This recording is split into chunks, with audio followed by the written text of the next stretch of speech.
Oke, Assalamualaikum warahmatullahi wabarakatuh. Bagaimana kabarnya teman-teman? Pada kesempatan ini, pada pertemuan 2, pembelajaran tematik 2, kita akan mulai perkuliahan secara asinkronus. Jadi teman-teman silakan lihat video ini sampai selesai dan mengerjakan tugasnya di Moodle. Oke, Bapak izin share screen untuk menampilkan PPT.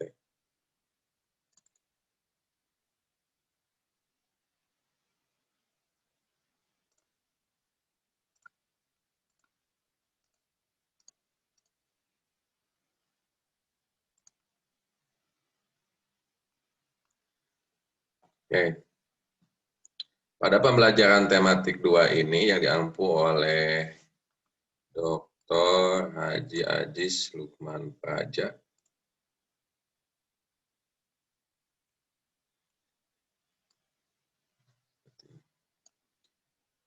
Oleh Dr. Haji Aziz Lukman Praja, MSI, untuk kelas lainnya diasisten juga oleh Pak Abdul Mukmin Saud, MPD, dan Bapak sendiri Taufik Lodalan, MPD. Kesyukuran Ilmu Pendidikan Universitas Pasundan 2020.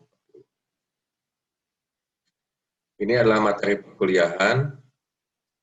Kita akan mempelajari pengertian pembelajaran tematik 2, jaring-jaring tema, membuat silabus, analisis buku guru, buku siswa.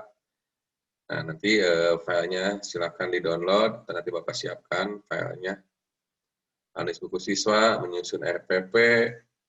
Jadi diharapkan mahasiswa produk dari ini, mahasiswa mampu untuk menyusun RPP minimal 1 pertemuan atau 2 pertemuan. Lalu membuat evaluasi pembelajaran, evaluasi itu sebagai feedback, sebagai umpan selanjutnya bagaimana pembelajaran agar lebih baik. Lalu UTS, kemungkinan UTS-nya akan digunakan secara online. Lalu menganalisis pembelajaran, dan nanti pertemuan-pertemuan selanjutnya kita akan mencoba presentasi oleh tiap kelompok. Pengertian pembelajaran tematik 2, kita ketahui bahwa sekarang pada kurikulum 13 sekolah dasar, mata pelajaran disatukan dalam satu tema. Nah, keuntungannya ketika disatukan satu tema, siswa jadi bisa menghubungkan, mengkoneksikan antara materi satu dengan materi lain. Apakah antara materi pada mata pelajaran atau pada mata pelajaran pada suatu tema. Hal itu digunakan kemungkinan supaya siswa lebih bisa mengaplikasikan dalam kehidupan sehari-hari.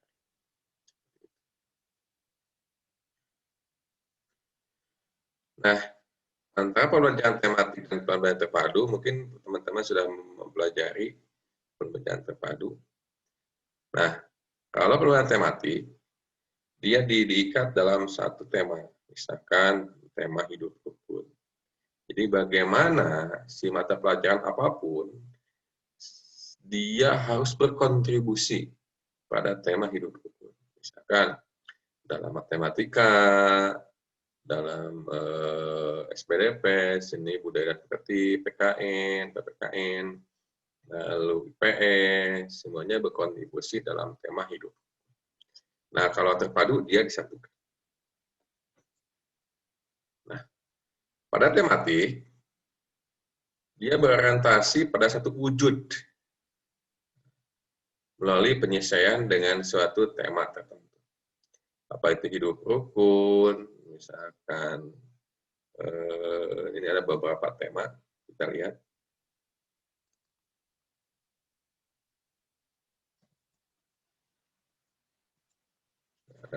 Ada tema-tema apa ya. Nah, ini adalah tema-tema yang ada di kelas 2, revisi 2019. Apakah ini berubah atau tidak, silakan untuk diupdate kembali. Misalkan pada tema 1, yaitu hidup rukun. Nah, setiap tema ada subtema. Nah, di dalam hidup rukun ini, jelas bahwa Kita itu sebagai makhluk sosial, logikanya gitu, kenapa sih si tema ini dimasukkan di kelas 2 sekolah dasar. Karena kita makhluk sosial yang tidak bisa hidup secara individual, maka diperlukannya adanya saling kerjasama. Saling kerjasama lalu mengurangi adanya gesekan antara satu sama lain. Jadi saling berkolaboratif dengan sama lain. Nah, hidup rukun apa yang dituntut di sini? Hidup rukun di rumah. Hidup rukun dengan orang tua, hidup rukun dengan saudara, adik, kakak, keponakan, dengan yang lain. Jadi diharapkan siswa untuk bisa mengaplikasikan dalam berbagai sehari. Hidup rukun dengan teman bermain. Nah, biasanya siswa-siswa kelas 2 suka ada teman bermain, teman yang berkembang bersama, mereka bermain bersama, mereka saling menghabiskan waktu bersama, saling berbagi mainan, makanan. Diharapkan siswa kelas 2 itu harus bisa bermain dengan teman-teman sebayanya. Lalu hidup rukun di sekolah. Nah, tentu juga biasanya siswa mempunyai teman di sekolah, juga punya teman di rumah, dan yang lainnya. Tentu di sekolah, mereka akan bertemu dengan berbagai karakter siswa. Karakter teman, ada yang tengah rasa, ada yang egois, mungkin mereka harus bisa menerima atas perbedaan yang ada. Karena pada dasarnya manusia diciptakan berbeda-beda. Jangankan berbeda rahim ya. Dalam satu rahim ibu saja adik kakak mereka mempunyai sifat yang berbeda. Lalu hidup rukun di masyarakat. Nah, betul juga bahwa mereka pasti akan mempunyai tetangga. Adik-adik itu pasti akan punya tetangga di perumahan mungkin, tetangga masyarakat. Mereka harus bisa hidup rukun dengan masyarakat. Minimal mereka mengetahui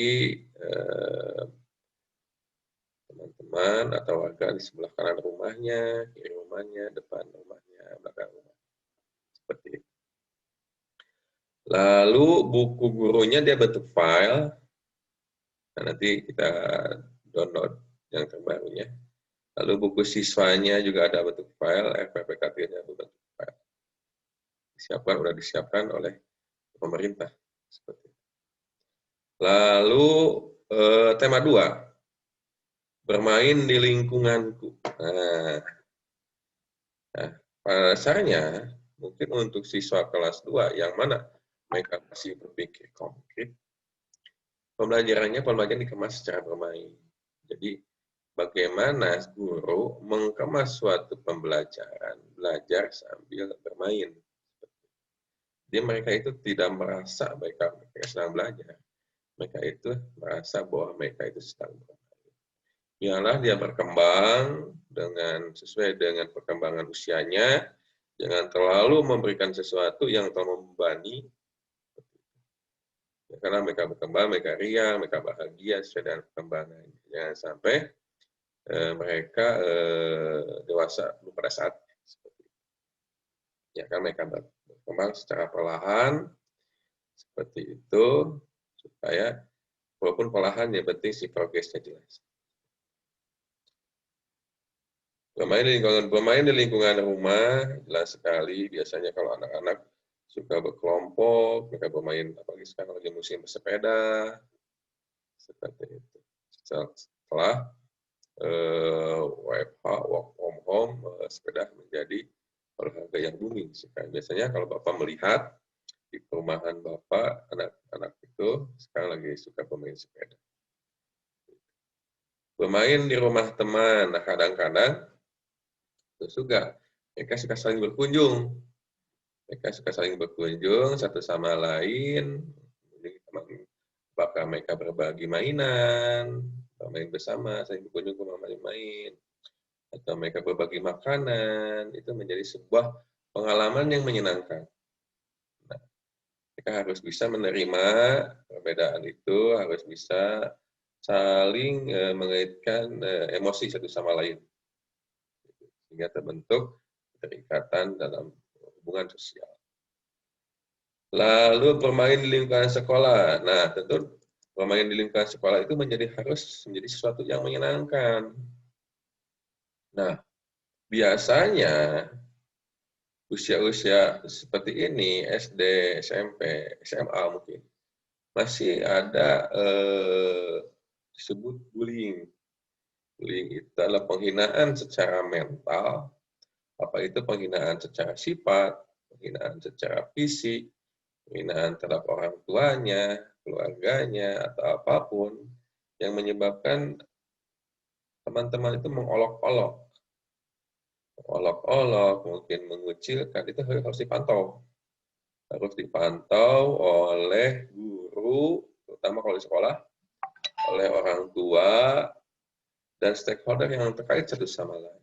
Nah, itu juga harus diperhatikan, karena pada dasarnya perkembangan siswa harus disertai dengan pengawasan dari orang dewasa. Seperti itu. Kalau ada indikasi bullying, mohon guru, kalau di sekolah orang tua harus bisa bijak dalam menyelesaikan permasalahan. Jangan sampai itu menjadi suatu bom waktu yang menyebabkan perkembangan siswa menjadi terhambat. Itu menjadi suatu pengalaman yang membuat siswa menjadi trauma. Nah, bermain di lingkungan sekolah. Lalu bermain di tempat wisata. Nah, biasanya kalau di perkotaan, orang tua siswa Senin sampai Jumat mereka sibuk dengan pekerjaannya masing-masing. Bapaknya saya juga termasuk seperti itu. Bapaknya bekerja, ibunya bekerja, anaknya biasanya disimpan di daycare atau di orang tuanya, seperti itu. Atau ada pengasuh di rumah. Biasanya mereka menyempatkan quality time Sabtu Minggu. Kalau di pedesaan mungkin bisa jadi anaknya dibawa ke tempat kerja, seperti itu. Biasanya Sabtu Minggu mereka membuat acara untuk bermain keluar. Nah, bagaimana si waktu itu bermain di tempat wisata menjadi sebuah kualitas, waktu yang berkualitas untuk merekatkan hubungan antara orang tua, anak, kakek, nenek, kakak, adik, semuanya. Bermain di tempat wisata menjadi sebuah pengalaman yang menyenangkan. Lalu ini juga sama, buku guru, buku siswanya bentuk file, RPP juga bentuk file. Nanti apakah tinggal download aja di Google, atau nanti kita sama-sama mencari. Seperti itu. Lalu tema 3, tugasku sehari-hari. Nah, pada dasarnya manusia itu adalah makhluk yang perlu ditantang. Jadi dia akan jiwa kedinamisannya, lebih dinamis yang berubah-ubah. Dia akan menjadi sesuatu yang berprogres apabila dia mempunyai suatu tantangan.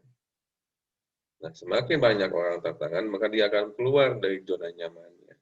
Ketika dia keluar dari zona nyamannya, akan menjadi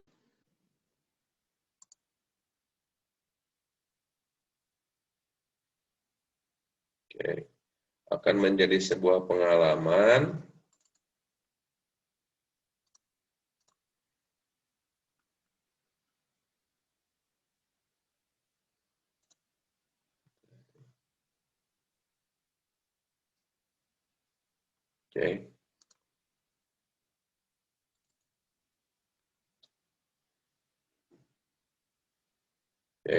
akan menjadi sebuah pengalaman yang berharga. Bagaimana mengkondisikan pikirannya, waktunya, lalu pola kerjanya. Nah, tugasku sehari-hari yang biasanya dibebankan kepada, bukan beban ya, ditugaskan kepada siswa kelas 2, ada tugas sehari di rumah. Nah, biasanya orang tua dia mengajarkan bagaimana beribadah, bagaimana disiplin bangun, bagaimana disiplin tidur, makan, lalu disiplin bermain, disiplin membereskan mainannya, lalu disiplin mandi, seperti dan lain-lainnya. Nah, tugas sehari-hari di rumah seperti itu. Siswa anak bangun, biasa mendistribusikannya. Mungkin ini lebih pemantauan oleh orang tuanya. Bagaimana mereka bangun, bereskan tempat tidurnya, membantu. Seperti itu. Kita anak kelas 2 kayaknya belum bisa memaksimalkan pekerjaannya. Tidaknya mereka membantu seperti itu. Lalu tugasku sehari-hari sekolah. Nah, mungkin tugas di sekolah juga, apalagi kalau sekarang di pembelajaran daring dalam jaringan. Yang Bapak pantau bahwa orang tua ikut andil besar dalam proses pembelajaran sekarang.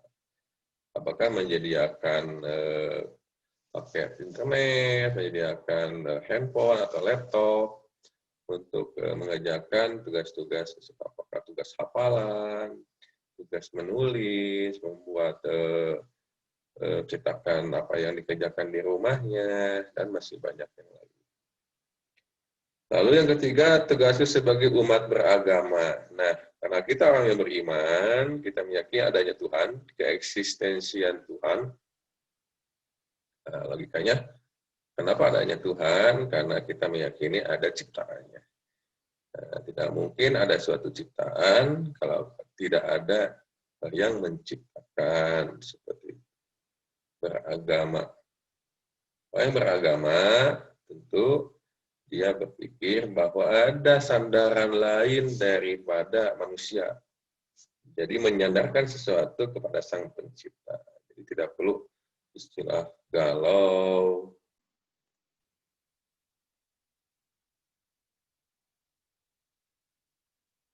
Ini aplikasinya lagi open close. Jadi mohon maaf kalau sedikit tidak baik. Oke, kita lanjutkan. Nah, lalu selanjutnya, kita ketahui bahwa agama mengatur setiap aspek-aspek kehidupan manusia. Aspek bersosial, aspek bekerja, aspek keluarga, kayak agama. Tinggal kita mengikuti saja, mengikuti setiap aturan yang sudah diperdakan. Lalu subtema keempat, tugasku dalam kehidupan sosial. Nah, seperti itu. Tugas dalam kehidupan sosial, misalkan kalau orang tuanya sedang ikut bekerja bakti, mungkin anak bisa ikut dilibatkan, walaupun mereka mungkin mereka hanya bisa bermain-main, tapi nggak apa-apa. Misalkan kalau pagi-pagi ada senam bersama, seperti itu, lalu ada kumpul bersama, misalnya ibunya ikut arisan, atau makan bersama, atau bapak-bapak ikut kumpulan, itu menjadi sebuah pengalaman. Silakan. Empati lagi kena musibah, tetangga, silakan ikut dilibatkan. Lalu tema keempat, aku dan sekolahku. Nah, aku dan sekolahku menjadi sebuah hal yang tidak bisa dipisahkan. Jadi, siswa harus mengkoneksikan antara kehidupan di rumah dengan kehidupan di sekolah, dengan ilmu-ilmu yang didapatkan sekolah. Karena pada dasarnya manusia adalah makhluk pembelajar, dia selalu adaptif. Adaptif itu adalah mereka selalu menyesuaikan dengan perubahan yang ada. Misalkan sekarang ada ya pembelajaran yang sedang berlangsung semuanya menggunakan daring. Kenapa daring? Karena sekarang lagi musim corona. COVID-19 corona virus disease 2019. COVID-19. Semuanya berubah drastis dari aspek pendidikan, sekarang gedung-gedung yang mewah, gedung-gedung sekolah, perguruan tinggi, semuanya tidak bisa digunakan secara maksimal karena pemerintah mengajukan untuk tidak berkumpul seperti itu. Semuanya pembelajaran sekarang menggunakan dalam jaringan atau online seperti itu. Apakah menggunakan media Zoom, menyediakan Google Meet, Google Classroom, Moodle, banyak sekali aplikasi-aplikasi yang bisa digunakan dalam proses pembelajaran sekarang. Tentu akan membutuhkan kuota internet juga, biaya kuota internet seperti itu. Tapi menjadi sebuah pengalaman dalam hidup kita ambil hikmahnya, segala satu kita ambil hikmahnya, jangan terlalu berpikir negatif, terus survive, optimis, melihat bahwa itu juga bentuk adaptif manusia. Dalam bidang ekonomi juga, Bapak melihat sekarang ekonomi sedang sulit, tapi tetap kita berdoa karena kita makhluk beragama, kita ada sandaran lain, kita bersandar kepada Allah Subhanahu wa Ta'ala supaya si corona ini terus berlalu.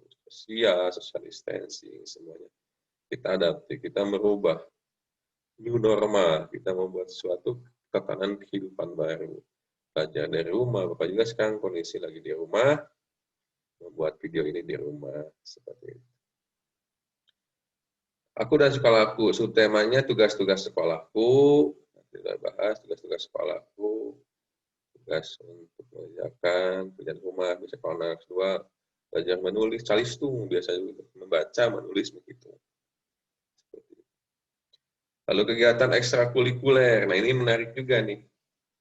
Nah, biasanya kalau orang tua di perkotaan, mereka suka memberikan ekstrakurikuler. Apa itu ekstrakurikuler? Misalkan menari, menyanyi, lalu olahraga berenang, lalu apapun itu menjadi sebuah pengalaman juga. Silakan, tidak ada yang salah. Namun tetap orang tua harus mengikuti perkembangan, jangan terlalu memaksakan. Pemain musik, silakan.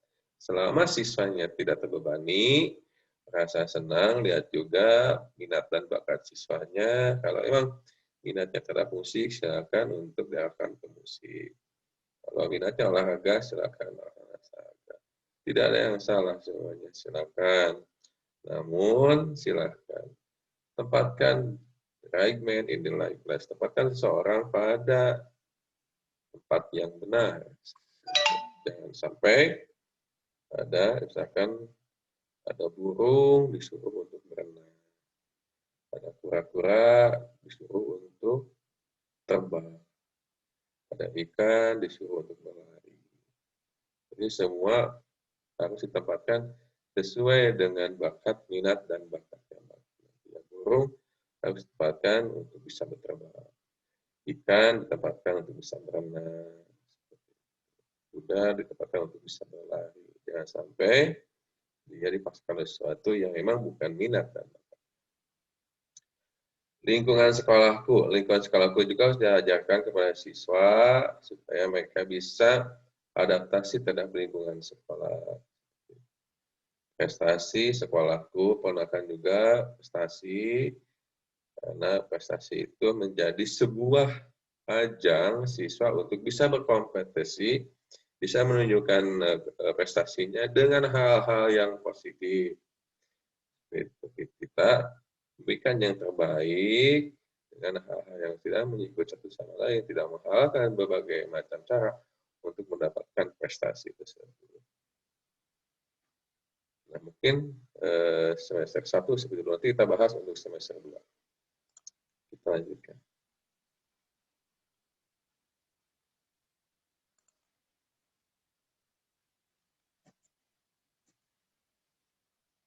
Oke, tematik berorientasi pada satu wujud melalui penyesuaian dengan suatu tema tertentu. Padu adalah membuat suatu wujud, bangun dan menentukan berbagai wujud asal yang berbeda. Pastowo. Pembelajaran tematik, salah satu model pendekatan pembelajaran terpadu pada jenjang taman kanak-kanak, TK, RA, atau sekolah dasar, SDMI, untuk kelas awal yang didasarkan pada tema-tema tertentu yang konseptual dengan dunia anak-anak. Nah, tadi kita sudah pelajari tema-tema tersebut diambil sesuai dengan kehidupan pada umumnya anak-anak. Model pembelajaran tematik adalah susunan rencana kegiatan yang digunakan dalam keseluruhan unit pembelajaran, termasuk semua fungsi perencanaan, rancangan, implementasi, dan penilaian untuk unit tersebut. Jadi model pembelajaran ini disusun Dalam suatu rencana pembelajaran biasanya tercantum dalam RPP, rencana pelaksana pembelajaran, yang digunakan dalam susunan pembelajaran termasuk semua fungsi perencanaan, rancangan, implementasi, dan pelaksanaan. Jadi dari satu macam metode, gaya, maupun strategi mengajar dapat dilaksanakan dalam satu mode pembelajaran. Mode pembelajaran berlaku dalam satu periode pembelajaran seperti semester, satu bulan, atau unit. Ini sama lebih dari satu semester. Kalau dulu iya satu bulan. Kalau nggak salah dalam satu tahun itu ada 3, kalau nggak salah. Setelah 1, setelah 2, setelah 3. Misalnya udah semester, satu tahun itu 2 semester, satu semester. Mode pembelajaran tematik merupakan mode pembelajaran yang menggunakan pendekatan tematik dengan menekankan keterlibatan siswa secara aktif dan menyenangkan sehingga aktivitas pembelajaran relevan dan kuncinya siswa diarahkan untuk aktif dan menyenangkan dan dia bisa menggabungkan antara kehidupan di sekolah dengan kehidupan di rumah. Nah, itu intinya. Jangan sampai di sekolah dengan di rumah menjadi hal yang mereka bingung untuk mengkoneksikannya, mengkoneksikan atas lain. Jadi apapun yang hal-hal yang baik di sekolah diimplementasikan dalam kehidupan di keluarganya seharinya, apa yang ada di lingkungan seharinya dimasukkan ke dalam itu menjadi suatu sinergitas yang tidak bisa terpisahkan seperti itu. Sehingga siswa bisa memahami apa yang dia pelajari, apa yang manfaat yang dia bisa ambil dalam pembelajaran setiap harinya. Jadi siswa terus mengupdate kemampuannya, pemahamannya, sikapnya, walaupun sikap adalah sesuatu yang sulit untuk berubah. Kami yakini bahwa sikap itu termasuk sulit untuk berubah, kedisiplinan, seperti itu. Mental, seperti itu. Keteguhan jiwa, tenangan, bagaimana memilih sesuatu, efisien itu menjadi sebuah yang harus yang dibentuk oleh siswa. Lalu relevansi pembelajaran tematik dengan kurikulum terpadu dan model pembelajaran terpadu, kurikulum terpadu, pembelajaran terpadu, pembelajaran tematik dan lebih mengkerucut suatu tema. Mungkin segitu dulu aja pada pertemuan hari ini. Jangan lupa untuk absensi di Moodle seperti itu, kerjakan tugas-tugasnya yang di sana, kerjakan tugas keaktifannya dalam Moodle ini. Sampai ketemu minggu depan. Terima kasih atas sudah menonton ini. Sehat selalu, panjang umur, banyak rezeki, selamat dunia akhirat. Jadilah guru yang memberikan kontribusi terhadap usaha dan bangsa. Ikut membantu mencerdaskan. Terima kasih. Assalamualaikum warahmatullahi wabarakatuh.